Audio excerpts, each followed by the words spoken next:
Bonsoir mesdames et messieurs, vous aimez le sport, merci de nous rejoindre sur Canal Algérie pour le 14e numéro de votre émission 52 minutes chrono. Aujourd'hui au sommaire, le championnat national de lutte associée à la salle Harsha vendredi et samedi. La sélection nationale militaire s'offre 16 titres. En même temps se déroulait le championnat national de judo à Ruiba. Le GSP chez les messieurs et chez les dames conserve son invincibilité. Handball, le 7 national quitte aujourd'hui le territoire national direction le Gabon pour prendre part à la 23e Coupe d'Afrique des Nations. Objectif qualification au mondial germano-danois. Et puis dans la deuxième partie, on parlera des Jeux mondiaux de la médecine et de la santé prévus du 16 au 23 juin à Malte. L'Algérie, comme chaque rendez-vous, y sera présente. Et puis comme chaque lundi, on retrouve notre consultant maison, M. Abdenour Belkhir, accompagné de Nordine Henni, consultant handball. Messieurs, bonsoir. Bonsoir Mokhtar, bonsoir amis sportifs. Bonsoir Mokhtar, toujours un plaisir de vous retrouver. Plaisir est partagé. Aujourd'hui, on va parler, il y aura deux thèmes, les luttes associées, et dans la deuxième partie, on parlera des Jeux mondiaux de la médecine. Dans cette première partie, nous avons le plaisir de recevoir un habitué à 52 chrono, en l'occurrence M. Chebah Rabah, président de la Fédération algérienne de lutte associée. Vous venez tout juste d'arriver et merci d'avoir accepté notre invitation. Merci pour vous.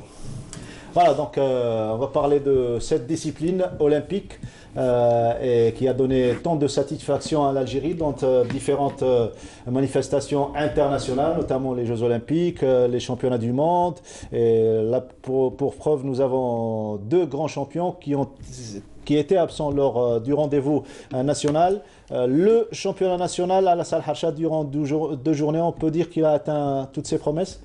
Exactement. Donc là, la compétition s'est déroulée dans de très bonnes conditions. Donc, selon les standards internationaux, on a réuni l'ensemble des athlètes de l'équipe nationale qui ont relevé le niveau technique de la compétition. Malheureusement, nos deux athlètes, c'est Azara Bachir et Ibn Issa Tarq Aziz, n'ont pas pu participer à cause de blessures. Donc on a préféré les préserver pour les échéances internationaux prochaines. Donc ils sont bien pris en charge par le staff médical. Donc ils vont revenir sur la scène très bientôt, Inch'Allah. Le rendez-vous national plutôt qui intervient à quelques jours des championnats d'Afrique prévus au Nigeria. Exactement, donc c'était une étape de préparation pour les prochains championnats d'Afrique qui vont se dérouler du 5 au 11 mars au Nigeria. Alors, avant de découvrir donc l'avis de notre consultant Abdenour Belkhir, on va faire un retour sur les deux journées de compétition, domination bien évidemment, comme attendu d'ailleurs, de la sélection nationale militaire. Retour en image et on se retrouve juste après. Il fallait lutter sérieusement durant les deux journées du championnat national de lutte associée pour atteindre les podiums. Les 23 finales qu'il y avait au programme ont permis à la sélection nationale militaire de se tailler la part du lion en décrochant 16 titres, 7 lors de la première journée et 9 dans la seconde. ما تنساش بالريزلت هذه ما جاتش وازار جات بعد ما كيما حنا نقولوا مجهود وتربصات درناهم عندنا وسط دو جروب دي زيكيب ناسيونال ميليتير. الحمد لله دوميناسيون هذه كما نقولوا حنا كنا ما جاتناش كما حنا نقولوا صدفه ولا ما تنساوش باللي قبل الشامبيون هذه لعبنا شامبيون ميليتير ديجا سي لي ميم بيرسون اللي داو ميداي دور زادو كونفيرماو في الشامبيون سيفيل. Et parmi les combats spectaculaires qui ont tenu en haleine le nombreux public, la finale des 55 kg gréco-romaine remportée par Abdelkerim Fargat de la sélection militaire face à son coéquipier Amin Bourazi, 9 points à 4.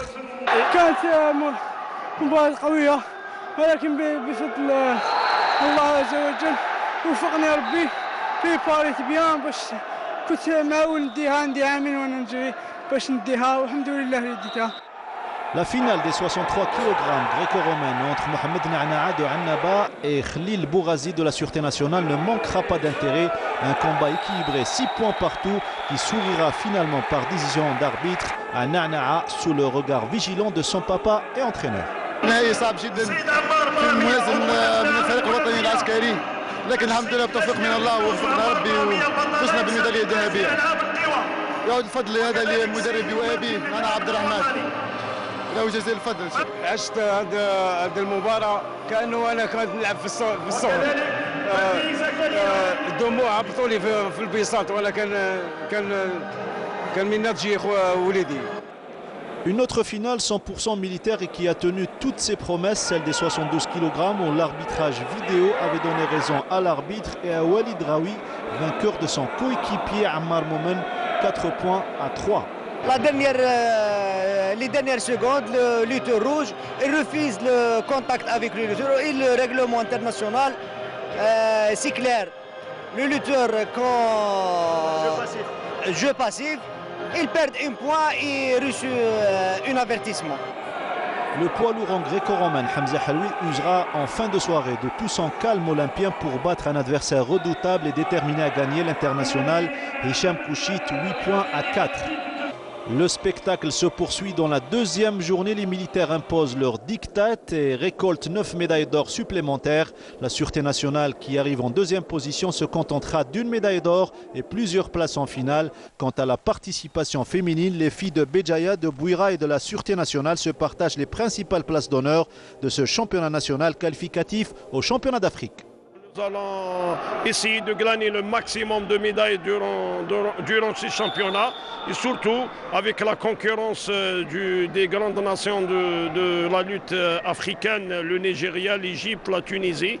Nous attendons quand même, nous avons quand même de sérieuses chances. Voilà, de sérieuses chances bien évidemment lors des championnats d'Afrique, donc prévu du 7 au 11, c'est bien cela, au Nigeria, à Port Harcourt, c'est bien cela, c'est une région du Nigeria. Tout le monde s'attendait à la domination de la sélection militaire, mais peut-être pas à ce nombre important de titres, 16 titres au total. Non, on peut dire l'équipe nationale militaire, c'est l'équipe nationale civile, c'est les éléments de l'équipe nationale civile qui composent l'élite militaire. Donc c'est vrai, chaque année c'est l'équipe militaire qui domine les championnats nationaux parce qu'elle renferme les meilleurs lutteurs au niveau national. L'œil du consultant Abdelnour Belkhir sur la domination du Krepsem, la sélection nationale militaire.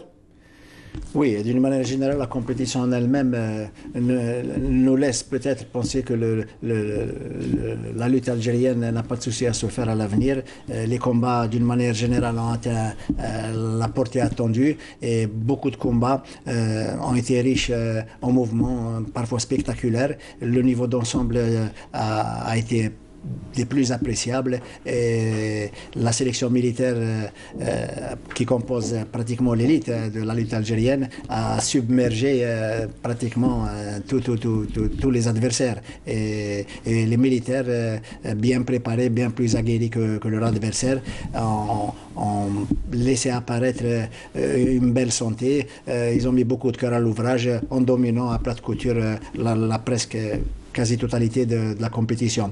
Et je suis persuadé que la lutte algérienne, sous l'influence agissante de M.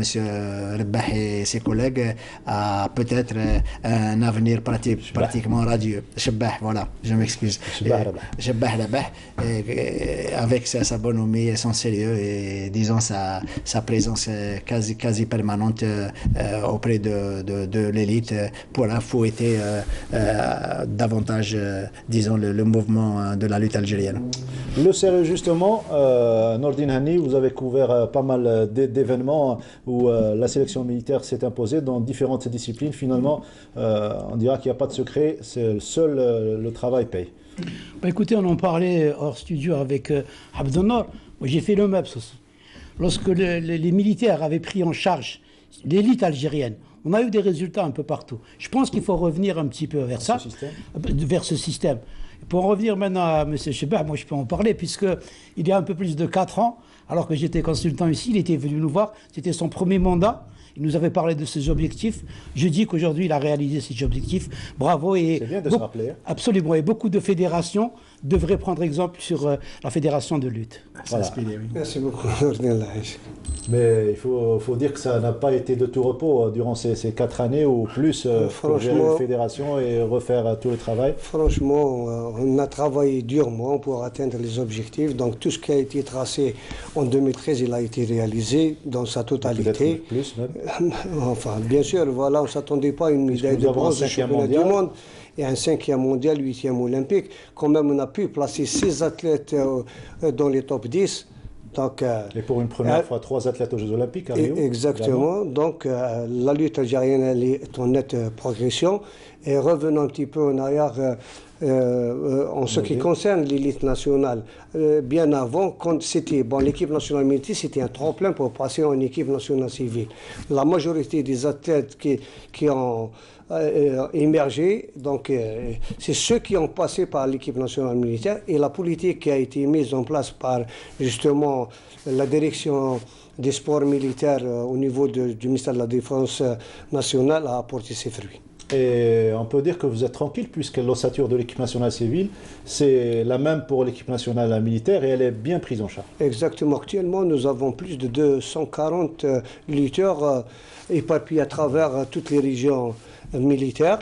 Et l'ossature de nos équipes nationales sont tous issus du crépesme. Donc, sur le plan social, il n'y a aucun problème qui se pose. Alors, tout à l'heure, vous avez évoqué l'absence de 2 athlètes internationaux, les 2 meilleurs du moment, à savoir Tarek Aziz Ben Issa, 5e en 2005 lors du mondial, et le 7e mondial actuellement, la relève, à savoir Sid Azara Bachir. Nous leur avons consacré une interview croisée pour parler des objectifs et surtout de leur absence lors de ce championnat national. بنتاعي هذه بسبب الإصابة التمزق في العضلة اللي عندي ذوك مدة شهرين وأنا نعالج فيها، اللي مع الطاقم الفني الطاقم الطبي ما منعني باش نشارك في هذه البطولة، اللي إن شاء الله نكون نوجد البطولة الإفريقية والألعاب بحر المتوسط اللي الهدف نتاعي إن شاء الله. مع الأسف يعني في البطولة يعني قبل 5 أيام من البطولة الوطنية خديت إصابة في رجلي اللي منعتني باش نشارك في البطولة الوطنية. يعني وحنا كفيدرالية وطاقم طبي خيرنا يعني من الأحسن أنه نريحوا البطولة الجزائرية وباش من أجل لاعب في البطولة الإفريقية اللي حتكون في 7 فبراير في نيجيريا. ما عدا الإصابة، هل تشوف بلي راك في المستوى تاعك ولا مازالك بعيد بارابور 2015-2016؟ لا، بالنسبه للاصابه اللي ماشي حاجه بزاف، اللي ان شاء الله نخدموا شويه فيزيك، اللي هو اللي شغل الواحد كي ينصاب الفيزيك اللي يرجع ان شاء الله.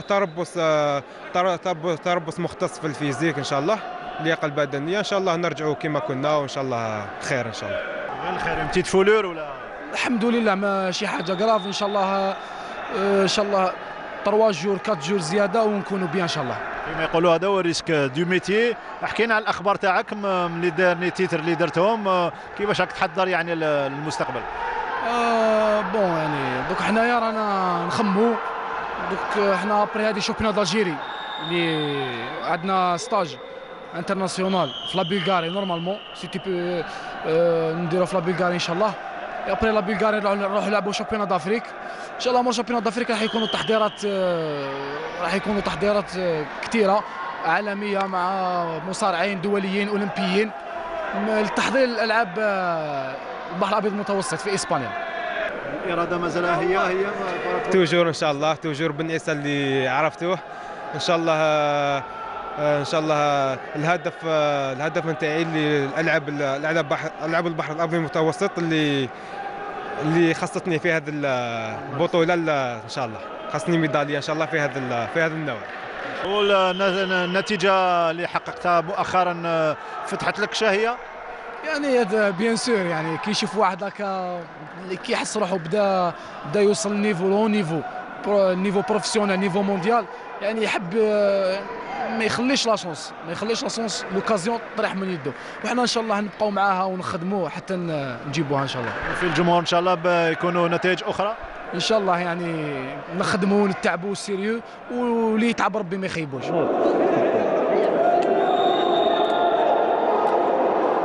Voilà, l'esprit sain dans un corps sain pour ces 2 grands champions. Ils espèrent surtout pour Tarek Aziz Ben Issa plutôt un titre qui lui manque dans son palmarès, à savoir une médaille dans les Jeux méditerranéens et un jeune qui monte progressivement, qui réalise de très bons résultats. Exactement, ces deux athlètes ont réalisé un parcours exceptionnel donc, dans la lutte algérienne. Et bon, certes, nous avons tracé des objectifs avec ces deux athlètes à l'horizon 2020. Donc, c'est des athlètes qui peuvent quand même décrocher des médailles si on leur accorde plus de moyens. Bon, revenons un petit peu à Sid Azara. Il est médaillé de bronze en 2016 au championnat du monde de Mâcon junior et il a fait 7e mondial. Il a raté de justesse. Chez les seniors, 7e mondial chez les seniors? Oui, en 2017, donc il est en nette progression. Il a raté de justesse une médaille de bronze et qui se trouve, bon, il est en train de suivre un plan de préparation normal, alors que cet athlète doit bénéficier d'une bourse de préparation. On peut pas, il faut dire la réalité, on ne peut pas préparer le haut niveau ici en Algérie, on n'a pas les conditions idéales. Il faut placer ce genre d'athlètes dans des centres de haut niveau pour qu'ils puissent progresser davantage et atteindre des objectifs. C'est ce que vous allez faire avec ces deux? Exactement, on est en train de négocier avec des entraîneurs russes pour prendre en charge, enfin, on a défini même au niveau d'une certaine politique au sein de la fédération, c'est l'entraînement individualisé pour ces jeunes-là.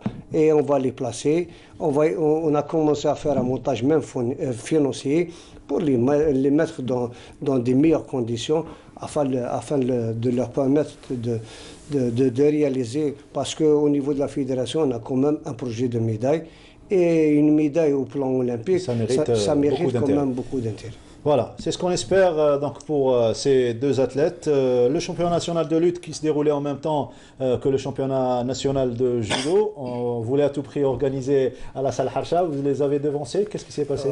Donc, notre travail, donc on a programmé ces trois compétitions parce que même la semaine prochaine, les juniors, pour la compétition des juniors, ça va se dérouler à la même salle. Donc on a élaboré très à l'avance notre programme de l'année. Et voilà. Et voilà, le judo a organisé donc son championnat national à la salle de retour sur cette compétition, 2 journées de compétition. Cette fois-ci, contrairement à la lutte, ce sont les judokas du GSP qui ont dominé la compétition. Honneur aux dames tout d'abord avec la domination des pétrolières qui ont réussi à décrocher 6 titres nationaux, à commencer par Maryam Moussa qui obtient sa revanche sur Nesrine Aïsahin de Bab Ahsen dans la catégorie des moins de 52 kg. Yamina Halata surprendra ensuite l'international Ratiba Tarikat et s'offre le titre des moins de 57 kg. Walal Kautar, absente lors du top 16, revient en force pour prendre le dessus sur sa rivale Amina Tammar chez les moins de 78 kg. Alors que dans la catégorie Open, Sonia Aslah conserve son invincibilité et la relève tarde à se manifester. Après le GSP, l'équipe de Bab Ahsen continue à progresser. En témoigne la consécration d'Amina Belkadi, la vice-championne du monde universitaire. منذ أعوام وإحنا نخدموا يعني مع بعض البنات حاطين في بالهم أنهم الخدمة والعمل هذا هو اللي يجيب النتيجة وإن شاء الله راح يعني كيفاش يقولوا يمثلوا الجزائر الآن. Les garçons du GSP imiteront leurs coéquipières en raflant les principaux titres mis en jeu, 4 titres bien mérités dans les catégories moins de 60, moins de 66, moins de 73 kg et dans la catégorie Open.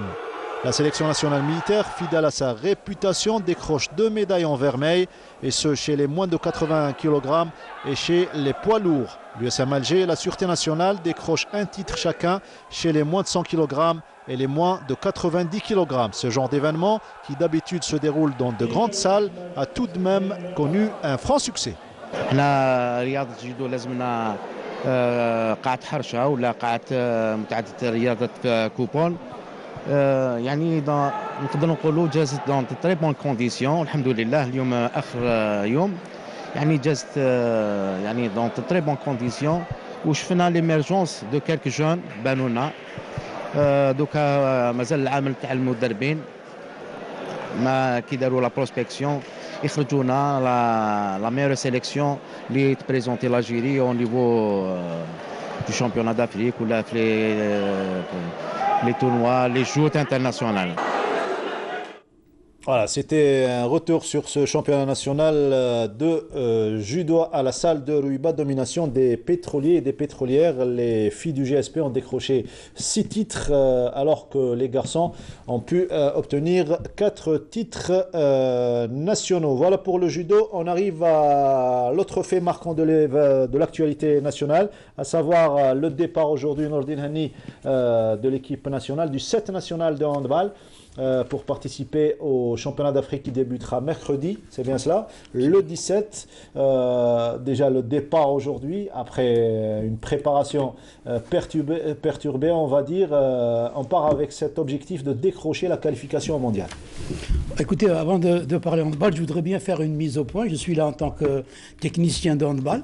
Je ne suis pas là pour essayer d'accuser X ou Y. Je suis là pour parler de tout ce qui s'est passé au niveau de la préparation. Donc, l'analyse technique. Absolument, c'est une analyse technique.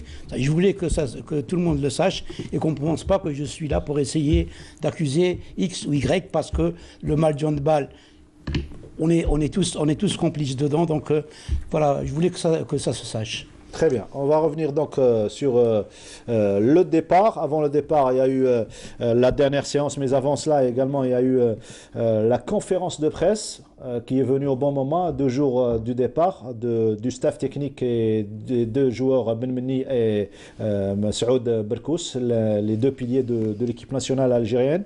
On va revoir donc les images. C'était à l'office du complexe olympique Mohamed Boudiaf samedi matin, où l'entraîneur national est revenu sur la préparation et surtout sur les objectifs et comment il attend la participation. À quoi doit-on s'attendre surtout à travers cette participation algérienne?